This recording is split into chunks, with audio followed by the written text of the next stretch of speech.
Since the 80s, we've been living under neoliberalism, which is the idea that free markets are better at providing for society than governments, so government should allow corporations to do whatever they want through deregulation and privatization.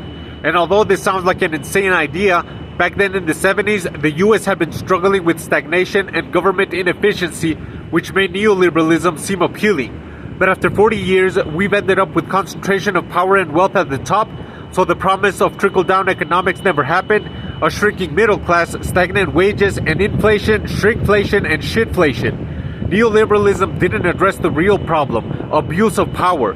Our government was inefficient because the abuse of power made it slow, bloated, and corrupt. The economy was stagnant because America had moved away from manufacturing with no other plan in place. And of course, the wars from the Cold War and the space and nuclear arms race against the Soviet Union. Neoliberalism failed not because the idea of it was flawed, but because of abuse of power.